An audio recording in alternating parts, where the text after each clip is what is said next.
Oh, shit, we have a guest. He's standing over there. Okay. What do you want? Did you schedule anything for me tomorrow? Yeah. It's Memorial Day. Okay, but I didn't know that when... Yeah, you didn't remember I was Memorial asked Day. to schedule that day. Who asked you to schedule something? Smalls. Okay, that's writing work. No, not Leonard Smalls. Who's Leonard Smalls? I could work with Leonard Smalls if I wanted. Whoever that is. So you want me to cancel? No, because we're way behind on that. Well, maybe, look, we should do this right now, you guys. You have a fun dinner tomorrow night. We should do this right now. Yeah. Because there's there's not a guest over there. Right. People. Fred, I'll bring you up in a second. I just got a few calendar items to sort out. I want to clear my day tomorrow. Respect for one person's time on stage. It's mine. I'm a real wizard about it. Let's welcome my good old friend Fred Stoller.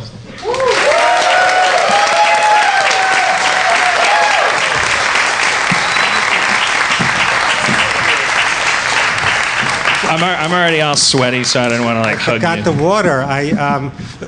This is pressure. They told me just have fun. Yeah. So I'm glad when they remind me to do that, because sometimes they don't. Yeah.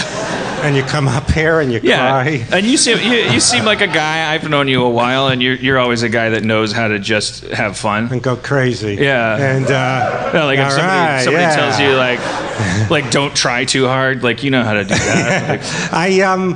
Well, you were talking about the pressure because they didn't pay a lot, and when I used to headline in stand-up, which is very brief, I used to feel sorry for the people waiting online to see me headline at a comedy club. Yeah. That's not confidence. That's Yeah, you got to really think you're entitled and you're great. So hopefully you could pull up the slack of this. I'm not getting into this. Yeah, I'll be here. I'll be here all night.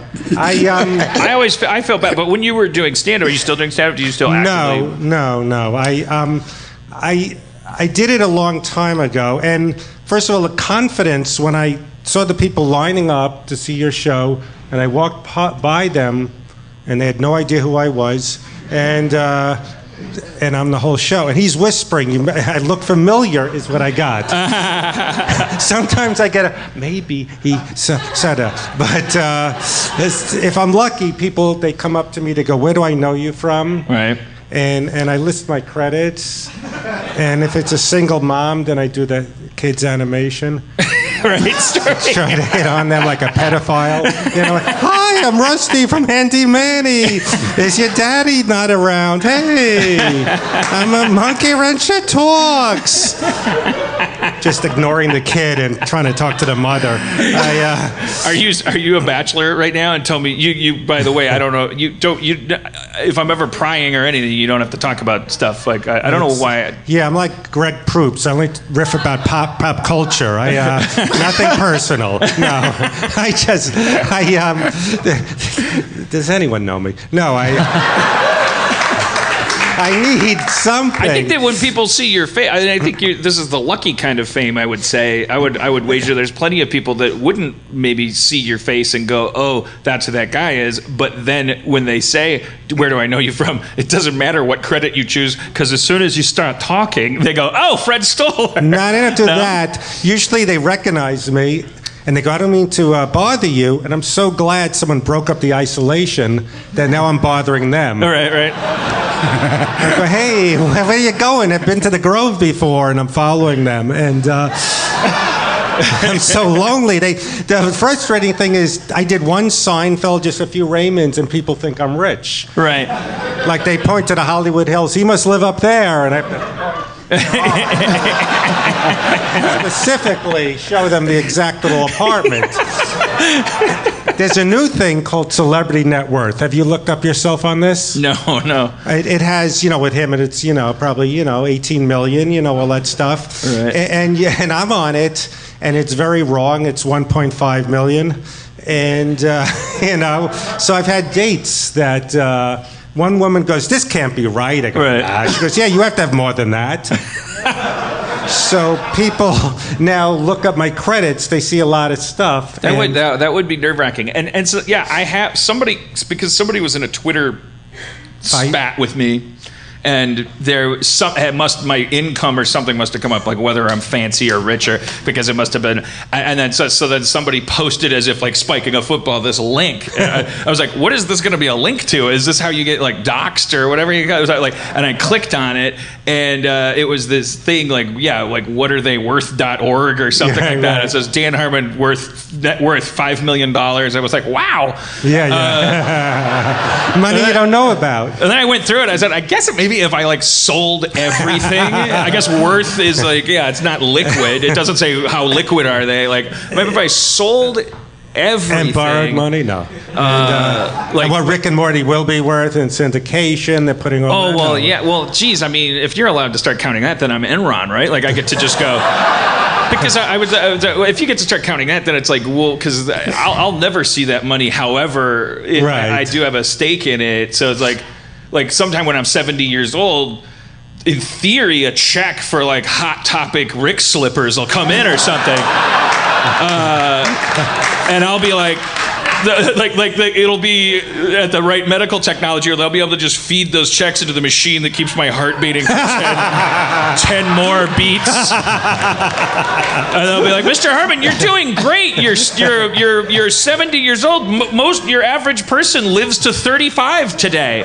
Can you hear the gunshots outside? Can you smell the sulfur? I love how sad. More money, more Rick and money, Morty money. He calls it Rick and Money now. I love how savvy people are now. I mean, you are savvy because you know show business from following him. But I was at this thing. Hey, you get you get checks. They hear what Larry David. Hey, they'll see a Seinfeld I was on and go, hey, checks are coming to you. How much? Yeah, that's my impression of a moron civilian.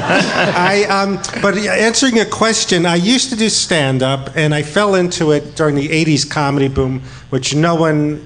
You were alive, or that's how a lot of their parents conceived them. Was both of their parents had an open mic during the '80s stand-up boom, and here they are. And I was very shy and depressed, believe it or not. And now people have different ways to make it. You go on YouTube, you see this and that. But I only knew stand-up.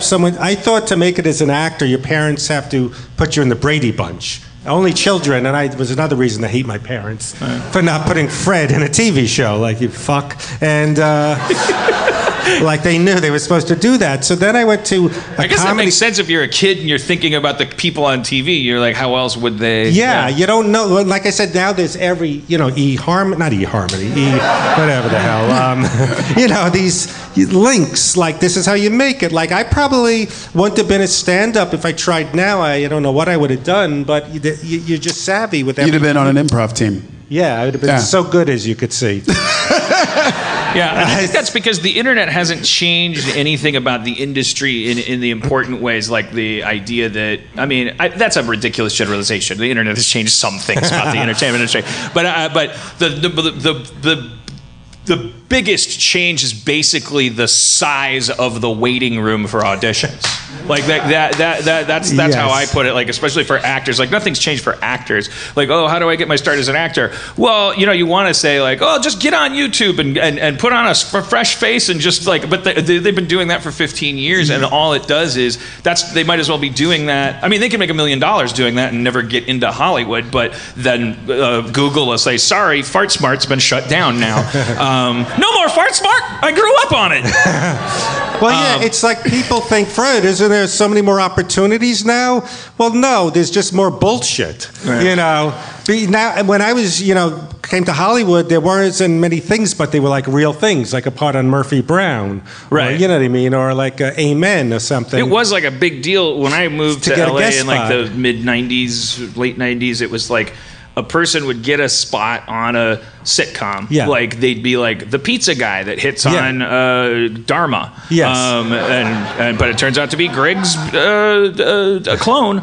No, not clone. Why would clone? I can't even pitch a fucking idea. I can't get through one idea. I fucked it up at the end. If he says clone, use the same actor, you dipshit. You already own that guy. I've done so many delivery guys. Yeah, so I've lost it. There's so many more quote-unquote opportunities, but it's so saturated. But we would have parties. We would have everybody would show up at that person's apartment. You have chips and nachos and Fucking, I'm going to kill myself. I'm going to fucking kill myself on this stage next week, and I'm not saying that for clicks. Are you... Maybe you'll kill and murder yourself. You'd have cheese puffs and little doodles because, hey, so-and-so they're going to be, one time it was... On wings, it was, like a guy going, come on through. So the guy would come through on wing, it'd be your friend, and he'd go, someone ordered pizza? And he'd go like, ah-ha! And then the commercial would start, and you'd turn up the music, and you'd just be like, when I would do guest spots, my friends would say, where were you on it? Meaning you're the beginning, the middle, so how much of that shit do I have to see? It's like a chore to them, because they're flicking back. What's that? Don't ask him what's that. What didn't they ask? I know. There's a gimmick with the people yelling stuff out that I've encouraged somehow. And that's all right. I'm not going to be a pussy. You don't have to be gentle for me.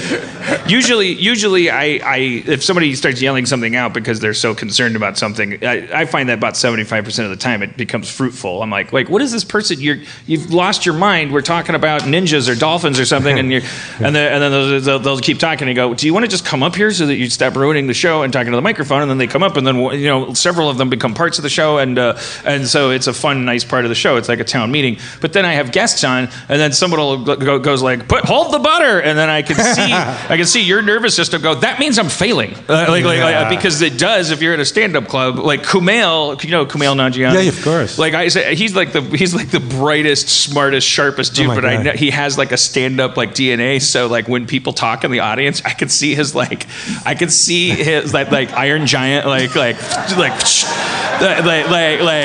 it's just like, oh no, what were you saying? Oh. Well, yeah, when you're... so you're saying you're a fucking idiot. Okay. And then he just continues, and I'm like, okay.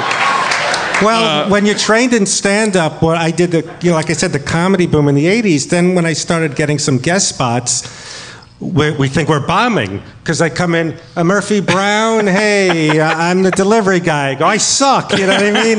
Because it's da-da-da, da-da-da-da. Right. And, then you go into the writer's room. Haven't you worked in writer's rooms and stuff? Not too many. The only thing, I was on Seinfeld as a writer, and there was no writer's room. Did you know how Seinfeld worked? Not really. There's... I was brought in the 94-95 season, again, before you're born, and what happened was I knew Larry David from the New York stand-up days, and he would kind of taunt me, which, I sound like an Indian now. You're like a pathetic loser. You're like a piece of shit. You make everyone feel uncomfortable because you're like a handicapped guy walking around, and they want to look at you. Your head's down. When's the last time someone like you got laid? And that's really what he said to me.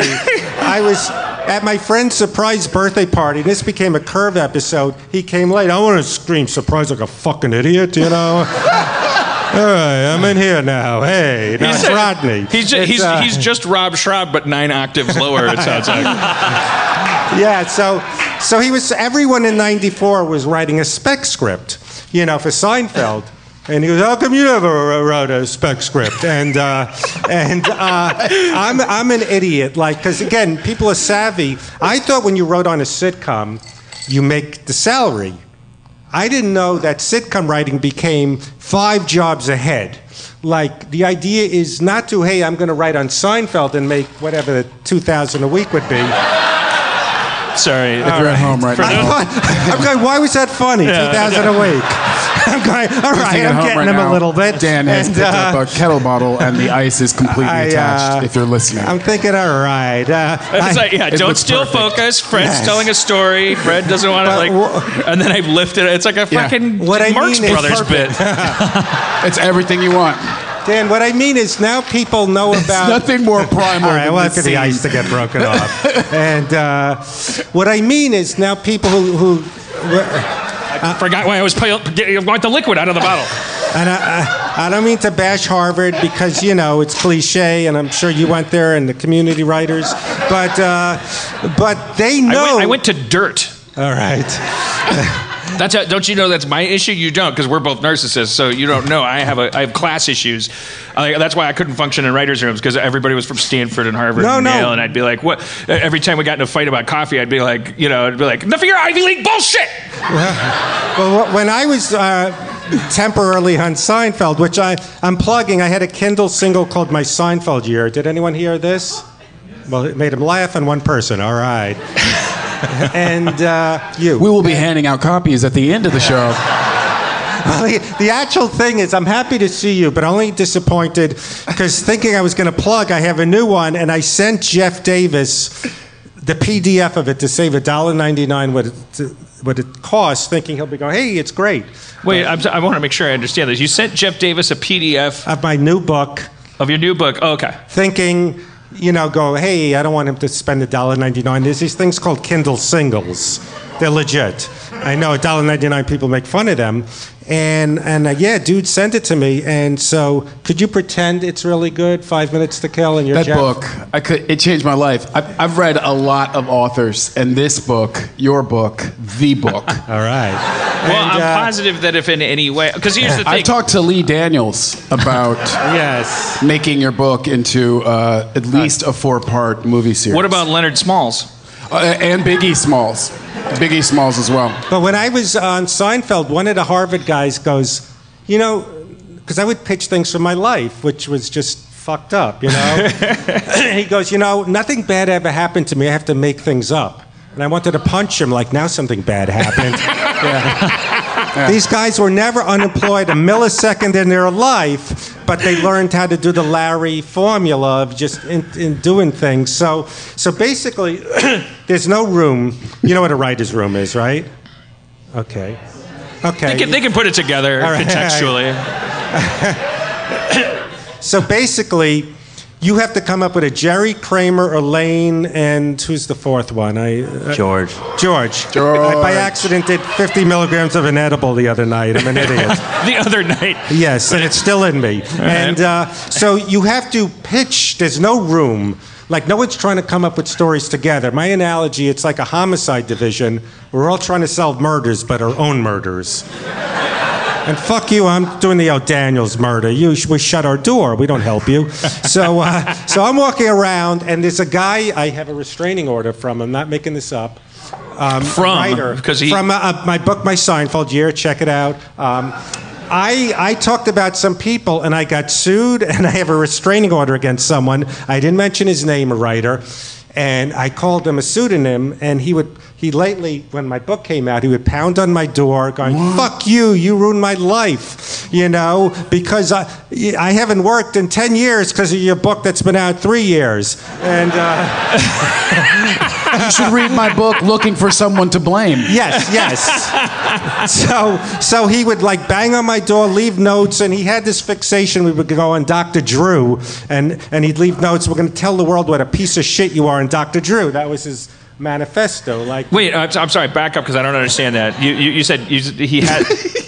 You were on... No. How did Dr. Drew get involved? I didn't... thinks that I know Dr. Drew so well that we were going to go on his podcast and I would confess what a piece of shit liar I am. That is some bullshit. Yes. He was like, I got this deal. You should get us on some Dr. Drew so I can get some money and to get this episode. We'll get residuals. So this guy pretended to be my mentor. So I was on my own. He goes, bro, it's like Nam here, but I'll show you the ways. And I made myself look like an asshole for listening to this guy. So I was the one who put myself down in the book that I'm such a schmuck. I don't believe that you would put yourself down in your book. I feel like it must be another one of these. I'm such a big shot. Yes.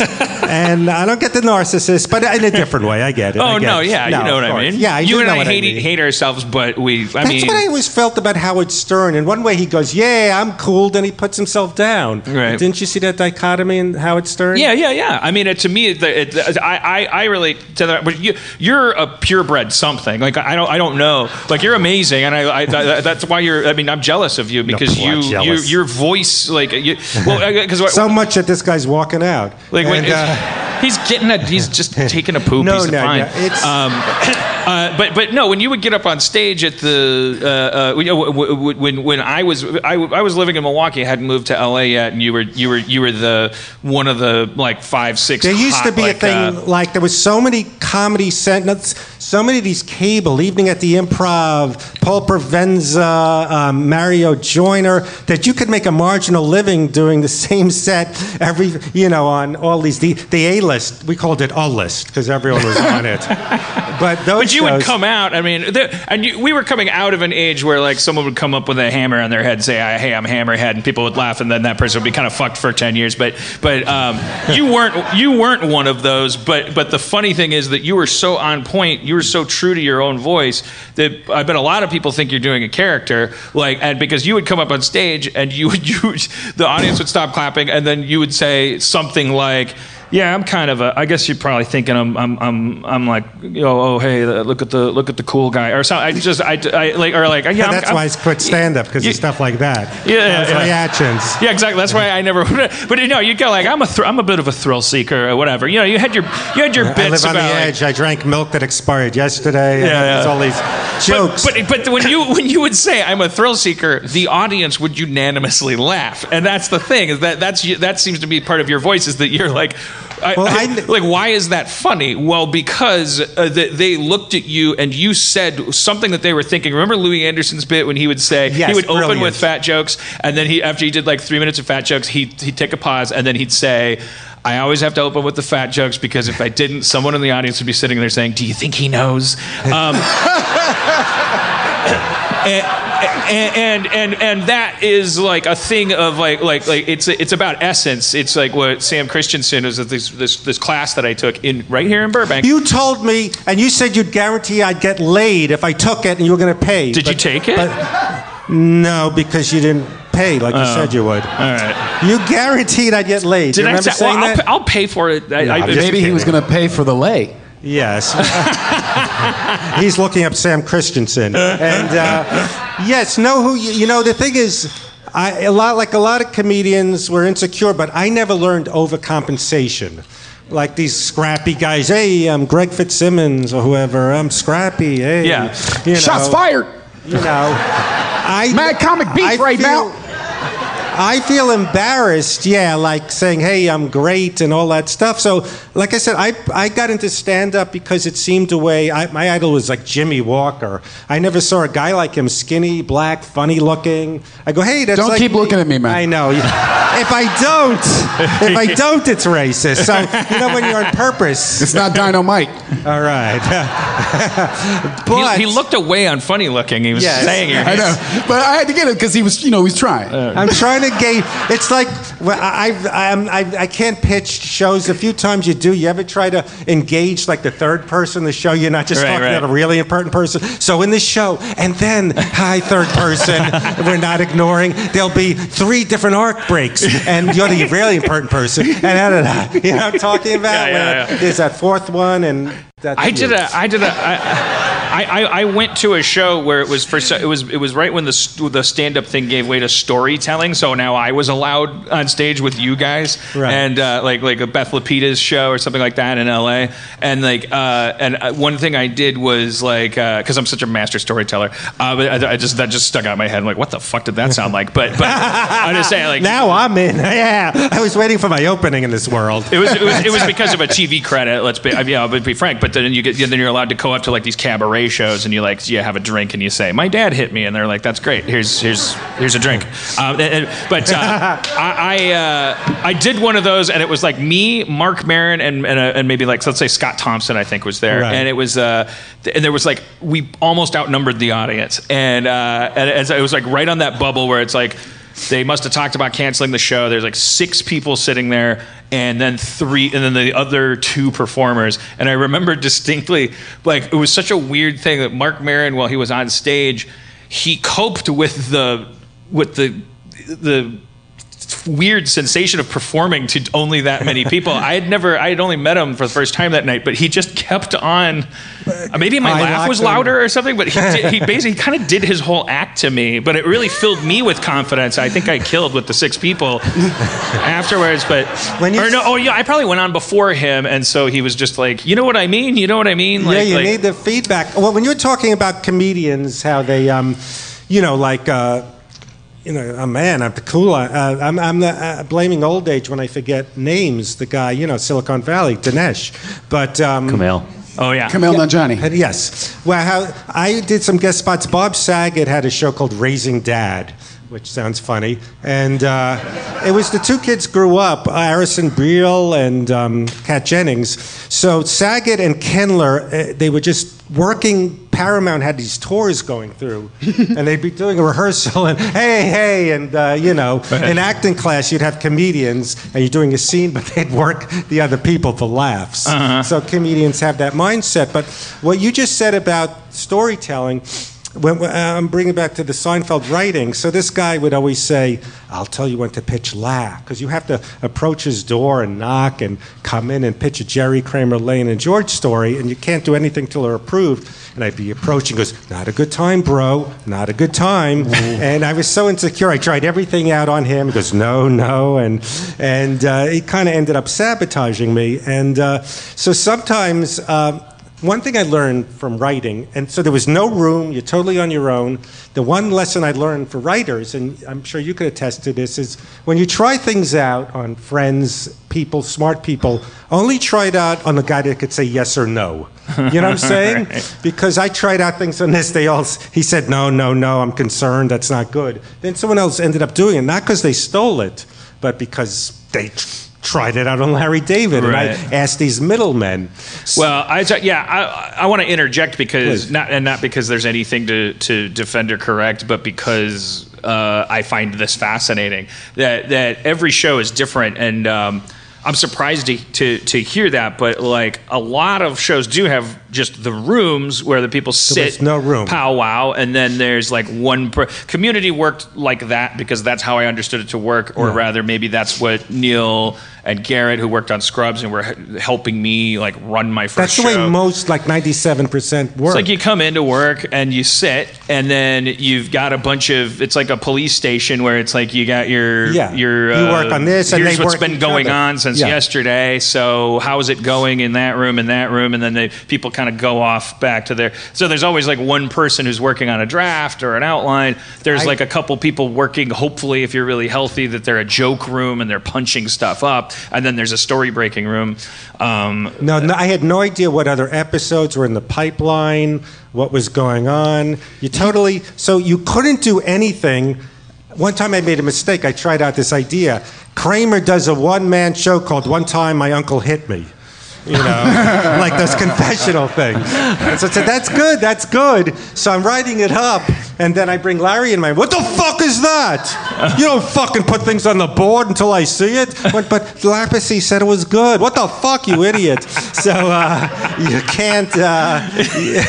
Is it possible, Larry David, that there's something missing from your translation of him, that like maybe he's smiling while he's saying something? Well, he seems to be a joyful guy. I know he's grumpy, but one time this happened. Make him sound like a bad guy from Revenge of the Nerds, like he just wanted to. One time this hurt happened to me. The editing room was next to my room, so you can't do anything until the stories are connected. So I would one time I stood outside the room trying to pitch. I waited an hour, and these 2 aggressive guys from Harvard went right in, and then they pitched. They went right in front of me, and I was so exhausted from waiting, I went in my room and napped for an hour. So I would go play pinball, walk around, and one time he passes. So he wasn't the worst guy, because he said something nice for a moment. He goes, I see you're not part of the clique. I see that. You got to get aggressive. He goes, Jesus, that's the nicest thing. yeah, well, wait till the story goes. And then he goes, when I was on Saturday Night Live, all right, I don't have to, it's like doing Norm Macdonald, who I opened for, don't get me started. You can't do a story without doing, Freddie, you got the free sneakers, you fucker, yeah. So, all right, so I'll try to do I think you should, keep doing your Larry David. All right, so he goes, when I was a writer at Saturday Night Live, my office was right by the elevator, and all the writers would walk by for lunch and not include me. So I know it, I see you're not part of the clique. He goes, so you gotta get aggressive. You find me on the floor, you look, and you throw things at me. Just throw things at me. And I went, all right.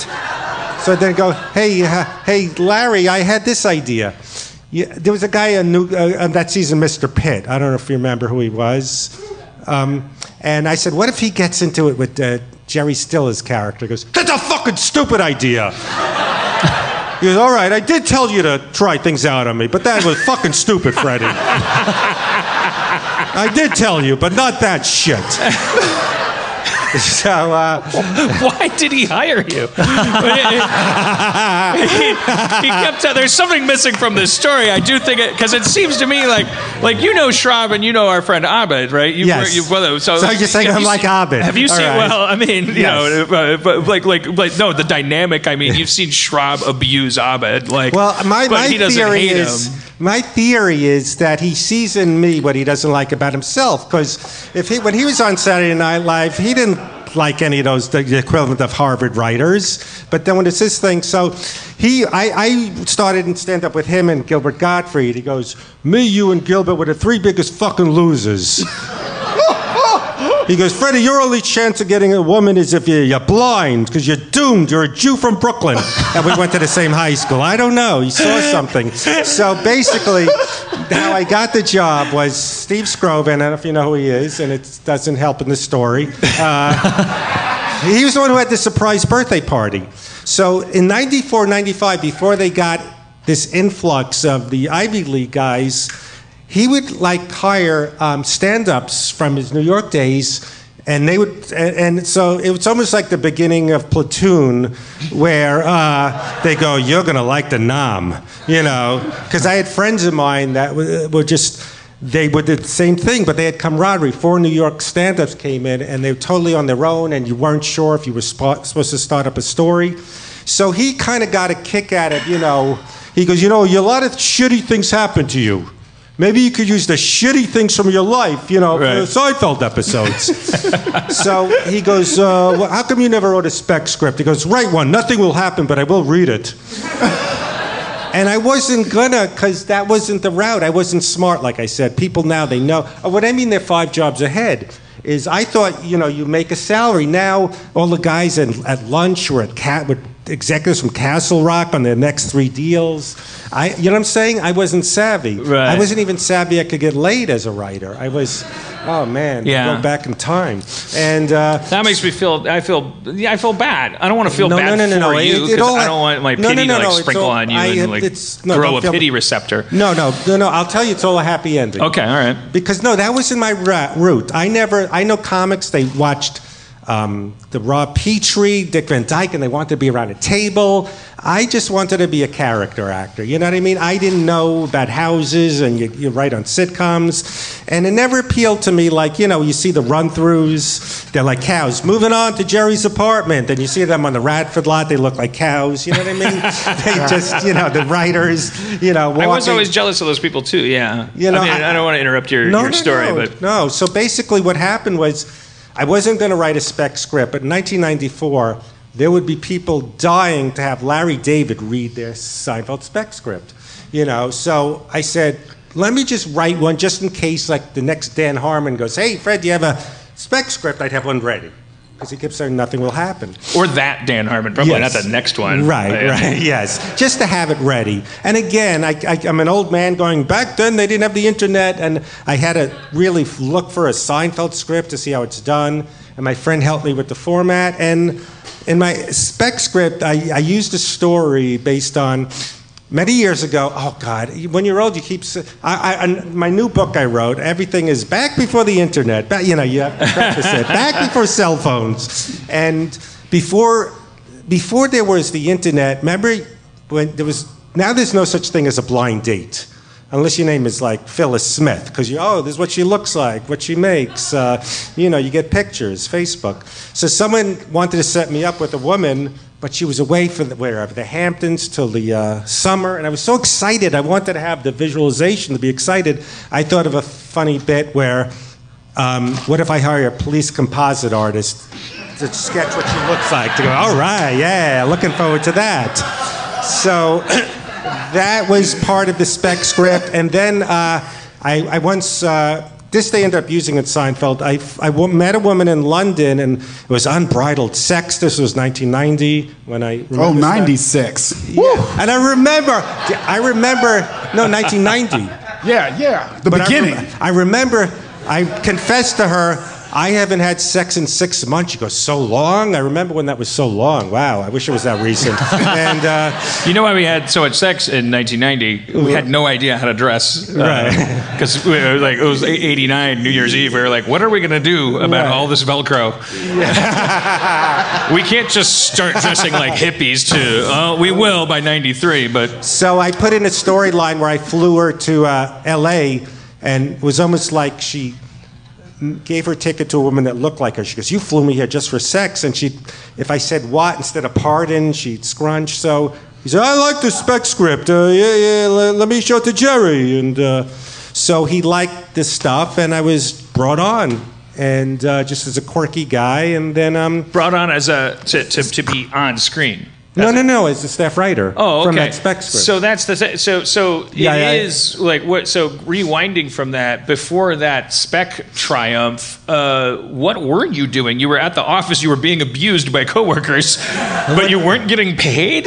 Wait a minute, I'm confused.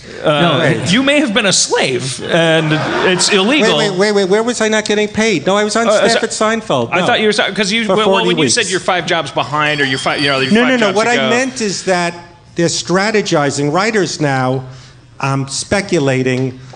You don't go, gee, I just got a writing job on Community. You go, ooh, it's a cachet. Then I'll be able to pitch FX shows. I see what you mean. That's okay, what I mean. You meant being on staff on a sitcom. That's hardly the end of any rainbow, right? Like, but they don't think, gee, it was called program consultant. I'm making $2,200 a week. Ooh, that's cool. No, they think Seinfeld.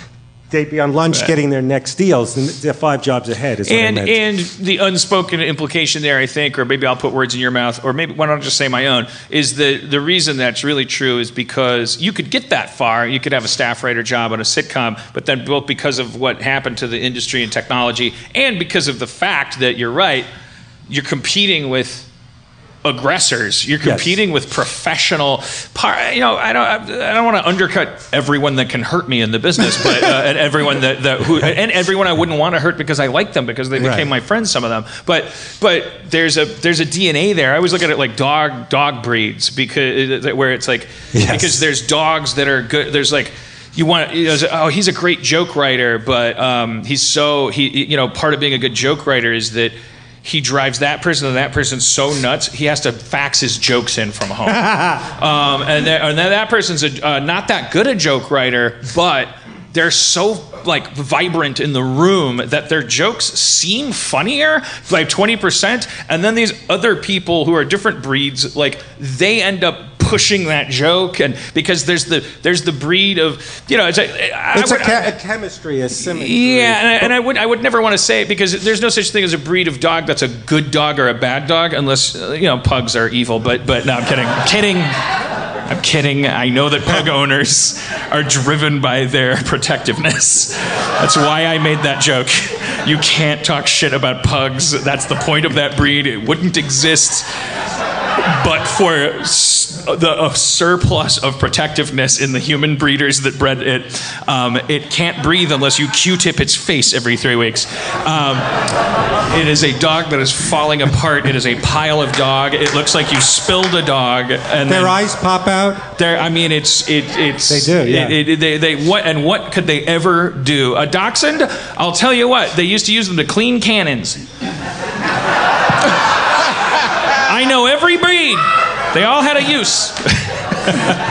Anyways, arrow quivers. They would clean them with dachshunds. But pugs are just there so that we can feel angry about people making fun of our dogs. That dog's cute for the first 2 years of its life, and they do not age well. Old pugs are ugly as fuck, and old pug owners know it. Pugs were part of an ill-advised program to breed rescue dogs.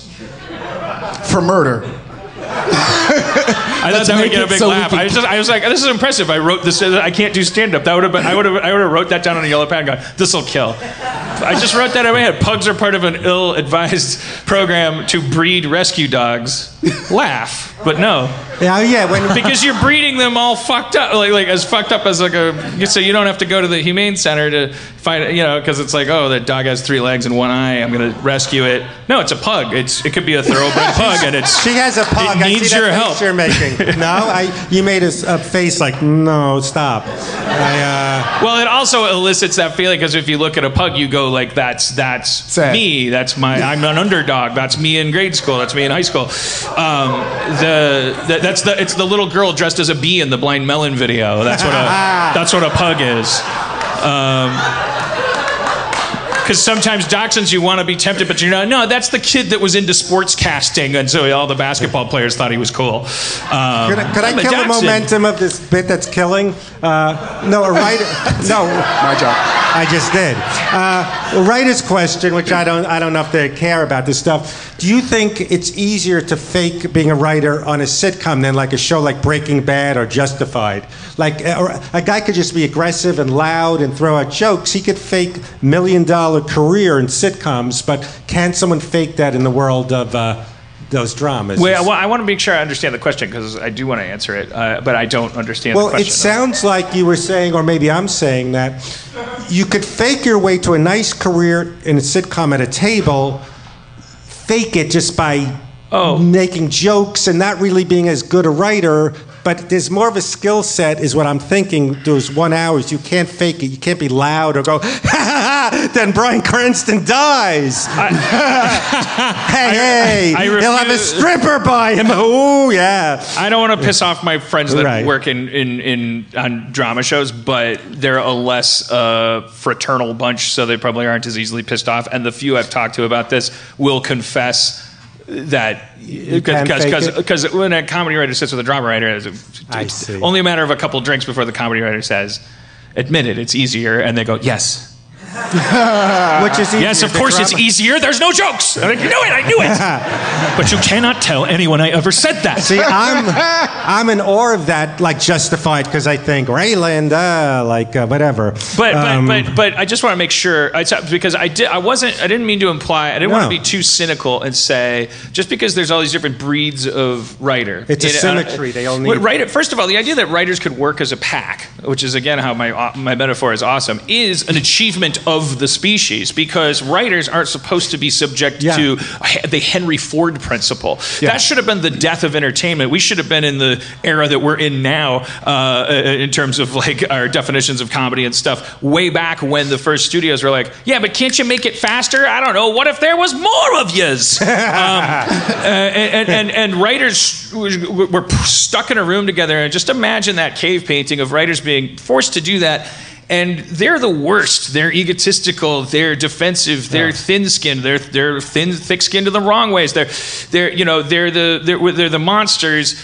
And then they go, fuck it. Then we'll have rules for that. And to me, that's analogous with the human species. So it's almost like the Seinfeld writers' room is more natural. I don't. But also, it sounds like it was weird. You already said that you've heard that, but I think that's probably a successful show too. When the stakes get high, you can't dispute. And then it's like you're coming in, so it's like the army knows what it's doing too. So if you come in as a new writer, it's not like, hey, my name's Samantha. Here's your bunk. It's like, fuck you, die or figure it out.